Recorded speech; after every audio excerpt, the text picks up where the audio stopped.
Hello and welcome back everyone to the video series dedicated show on MTV that loves beards and biceps. That's right, we're talking about The Challenge Season 40, Episode 3 of Battle of the Eras. And this was a jam-packed episode. I mean, we had stalemates, some spicy romance, and we had a disgusting eating challenge. I mean, what else could you ask for? But before we can get to any of that, let's start off where last episode left off, where there was 8 people eliminated. The 8 eliminated contestants stayed back with TJ while everyone else was going back to the challenge house, and back at the challenge house, everybody is confused.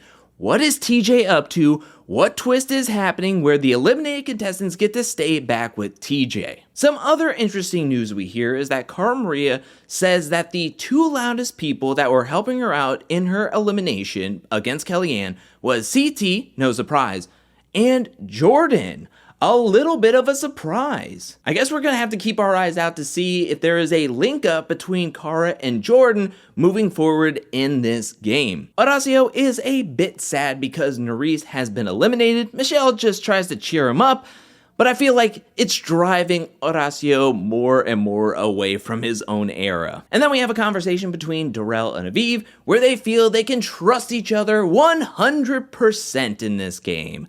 Gee, I hope that's not foreshadowing for something later on this episode. We get a tiny segment of spicy romance where we hear confessionals of how close Brad and Emily have gotten in a very quick amount of time. We also see that Nia and Josh has gotten very close with each other as well. But for now, we're gonna put a pin in that because now it's time for everybody to don their challenge gear, head down to meet up with TJ for the first team daily challenge of the season called Gladieater. I've been working on that. It's been hard not to just say Gladieater. It's Gladieater. Now, before TJ can get into all the rules and everything they're gonna have to do, he tells each team to pick 2 representatives. For Era 1, Darrell and Jodi step up. Era 2, Derek and Aviv also step up. Tony and Averey volunteer, and for Era 4, we have Kyland and Casey. The assumption is how the results are going to happen is what's going to depend on the fates of who the representatives are. But TJ won't let us hear anything about that because we get into the rules of Gladieater, which is a multi-step daily challenge, where at first, teams are going to have to run to their boats, row all around this island, come back to where they started, eat some plates, and then put all 40 seasons of the challenge logos in order. The first team to do this will win, and you don't want to get last place. I remember this daily challenge was all over the promos. I was very excited to see what was going to happen with this daily challenge. I didn't know it was going to be the first one up, basically, you know, outside of the Era Invitational. I think it's a little disjointed, but overall, I think this is a good way of testing each era's performance, their stamina, how well they communicate with each other. I think this daily challenge tells a lot about each team. Now, coming into this challenge, my assumption that Era 1 was going to smoke the competition. Overall, they seem to have the best chemistry, they have the best friendships, they've known each other the longest, and I just felt like their communication was going to be on another level compared to the rest of the teams, which could be made up of players that never really worked together or have more baggage in recent seasons. But oh, was I wrong about that. Because instead of Era 1 doing incredibly well, they did abhorrently bad. I mean, you have them just running into the shorelines. Brad is having troubles being the rudder. CT is yelling at both sides of the boat. It is a mess, a complete mess. Whereas on the other hand, Era 3 gets off to a really solid start. I mean, besides in the beginning when they kind of run into Era 2, it was a love tap and then they just take off. And they get a lead and they never let it go. I thought Era 4 was gonna have a tougher time working together, but they are able to focus. They were in 3rd place, but because Era 2 had a little bit of difficulty navigating in the rowing, Era 4 was able to overtake them to get 2nd place in the first portion, where Era 2 gets 3rd place and Era 1 is way behind. Era 3 gets to the eating portion first. Now, you might be wondering, what's so bad about this eating portion? Well, the food that they could eat was snake and rat medley, pig brain, coconut worms, balut, boiled cow eyes, tofu, and durian. Yes, you heard me right. They had vegan options to this feast. I'm just thankful that Nehemiah didn't have to eat more animal intestines like he did in All-Stars 3. Luckily, he's on a season with Tori where production's like, oh, we need vegan options. As I mentioned, Era 3 gets a lead and never lets up. Everybody is eating. Tony is the clincher at the end where he's like, I'll eat whatever and I'll eat it quickly. They get through the eating portion first. They get to the seasons. Again, mentioning Tori. Tori has been memorizing the season wall back at the house. And so she's been going over it over and over again. And so she was able to help her team put these in order.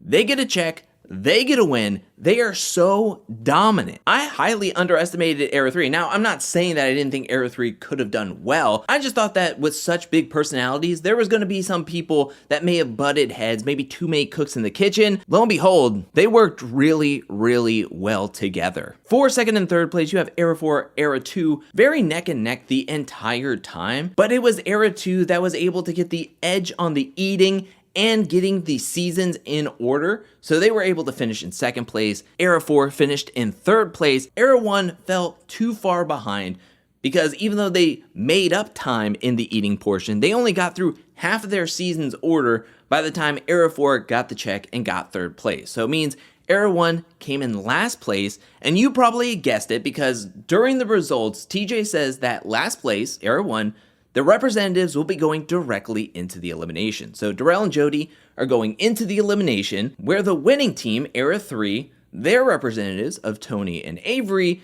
will be in the chambers to hear out Era 2 and Era 4's representatives, and then come to a decision on which era to send in against Era 1. Here's the thing, you can win the daily challenge, get into power, but sometimes it's not all clear sailing from there because coming back to the challenge house, Tony is making deals with Josh. He's hearing him out, making deals on his own to keep Era 4 out of the elimination to send in Era 2 against Era 1, whereas Averey does not want to send in her best friend, Derek. There's no way I'm sending my best friend into elimination. That's when we get into the chamber. There's deals being made. There's things being promised that you never know if it's for real or not. But Tony turns over to Era 1, Darrell and Jodi, and asks, which era would you like to go up against? And Darrell says Aviv and Derek. Doesn't even hesitate, which shocks Aviv, right? They just had this conversation at the beginning of this episode saying that we can help each other out and we can trust each other 100%. Even Darrell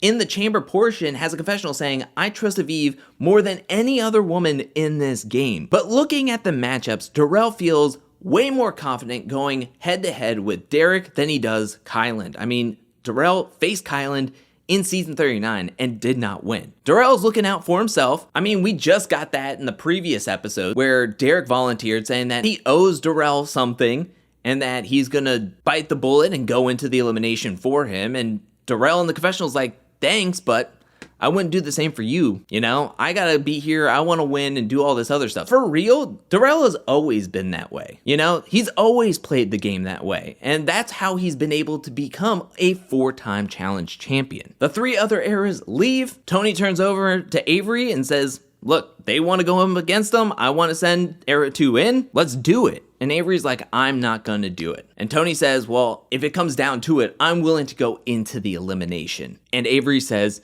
well, me too. The rest of this episode is essentially this stalemate and hearing the house's opinions on what should happen. Now, there's a lot of confessionals criticizing Tony for standing his ground. Why would he jeopardize his own game for Era 4 players? Players that he's only met for a couple of weeks. Whereas Averey is trying to save one of her good friends inside and outside of the game. There's a lot of criticisms against Tony, especially when it comes to Laurel and Ryan, who thinks that Tony is just being the biggest jerk to Averey. That Tony just assumes that she will fold like a lawn chair and just give in to what Tony wants to do. And Laurel prays for the downfall of Tony. Now we do get a fun moment here that we don't get too often. The whole house puts together a toga party. Everybody is dressed to the nines. I mean, shout out to production for being able to get all these sheets, all these like accessories. Everybody's looking incredible. Cara Maria is dressed up like Rocky Horror Picture Show, which Devin is a huge fan of. Everybody looks incredible. They look like they're having a fun time. We even get to see a clip from season 5, Battle of the Season 2002, which is just a fun little like nostalgia hit. I really like that a lot. We even get to see some romantic moment happening between Nia and Kylan. They're talking about the game. They get all hot and bothered. They share a smooch, and then it leads to some more stuff. People can hear. I mean, this is a film studio. It's not really meant for privacy or even people living there, where everybody can hear everybody's business. So there's a group of players downstairs hearing everything, making some jokes, cracking some jokes. Josh's name is brought up because Josh and Nia were getting close with one another. The one voice that Josh picks out of everyone downstairs and who he is the most disappointed with from being joked and clowned about, as he says, is Tori. Tori feels like this stems back to what happened in USA 2 between them, where Tori throws a rogue vote on Josh and everything. I don't think that has anything to do with anything. I think this ultimately comes down to Josh maybe feeling a bit hurt that Nia went over to Kylan, even though Josh sounds very mature about it, being like, she can do whatever she wants. She doesn't owe me anything, you know? She can hang out, talk, do whatever with anybody else. But I can also see there being some like feelings involved and being like, oh man, I'm a little crushed that she went and did that with somebody else, then not me. But then layer that on top of people that you think are your friends, and they're cracking jokes with you not in the room, kind of doing it behind your back. And I think it's just a whole bunch of different combinations of everything stacking up on each other, where we get this kind of like little argument between Tori and Josh, where Josh tells Tori ultimately that they're not friends anymore and that he will have love for her, but they're not friends anymore. And we don't really see anything else involving them, because as I mentioned, everything surrounding this stalemate between Averey and Tony. Like, what will happen? Will they make a decision before getting to the elimination arena? Speaking of the elimination, players don their challenge gear, head down to meet up with TJ for the elimination, where TJ turns over to Tony and Averey, asking which players will be sent in against Darrell and Jodi. And both Averey and Tony just go, leading to TJ telling them, well, I made the decision and it's both of you. Tony is going to face off against Darrell. Averey is going to face off against Jodi in this week's elimination called One Step at a Time. This is a color-coded puzzle where you get these like instructions and then you have to take these very heavy like cement stones and you have to put them in a correct order according to your directions. The first player to finish the walkway correctly will get to press a button, win, and stay in the game. This is an individual game, so again, it's Tony versus Darrell and Averey versus Jodi. Let's be real, this is not very difficult. Now, I say that as somebody watching from home, getting to pause the rules, get to read them, kind of draw on a piece of paper of what I would do. I don't have 28 other people yelling, giving out different colors and everything, and the pressures of the elimination, but to me, this was pretty simple to put together, except for when they only give a certain number of tiles per color. So realistically, they give you the tiles, they give you the rules, but then there's a specific way they want you to finish this puzzle. Tony, right off the bat, is all types of confused. There's some murmurings from the stand where people believe that Tony doesn't actually want to be in the game, that he doesn't want to be in Vietnam playing the challenge for you, that he wants to be home. That's why he's stalemated, because he wants to just send himself in and then send himself home. Even though Darrell hurts his back during this challenge, probably got the wrong form because he was just exhausted from moving all of these tiles, that he started losing his form on picking up these tiles and he hurt his back, it looks like. Don't know how Darrell's performance will look like going forward in this game, because Darrell wins, Tony loses, Tony is eliminated from the game, another early exit. Then you move on to the women's competition, which was very similar, except they're further away. In an exit interview over at patreon.com/angelcakevids, Jodi talked to me about the elimination and saying that she had the worst possible placement in this elimination. She was on the farthest over. So her team can't really help her. They can't really see what tiles that she has. She's yelling across. They only have a certain amount of tiles for everything. So they're each resetting, putting things down, having to reset that. They're going back and forth. They're exhausted doing this over and over and over again until Averey is able to get a good run with tiles and Averey is able to pull out this win. And after she presses that button, she gets a Rocky moment, like a Rudy moment, where a ton of the players on the bleachers come down and pick Averey up, and Averey is celebrating that she thwarted Tony, who she feels could have been actively sabotaging her own game. I don't think it's smart to send yourself into elimination after you've won a challenge, especially when you see the elimination and you know it's going to be a puzzle and you're not really good at puzzles. I think if I was Tony, I would have just changed my mind and would have sent in Era 4 instead. I know that would burn some of the bridges. Casey is very connected to a lot of players in Era 3. I just wonder what other deals and conversations were being had that we didn't get to see, because Tony was just putting his foot down no matter what. And I understand Averey wanting to put her foot down as well, like trying to save like an actual best friend who's been there for you for years and like you have this deep connection with. Like, I understand where Averey is coming from. I just don't know if I truly understand the risk and reward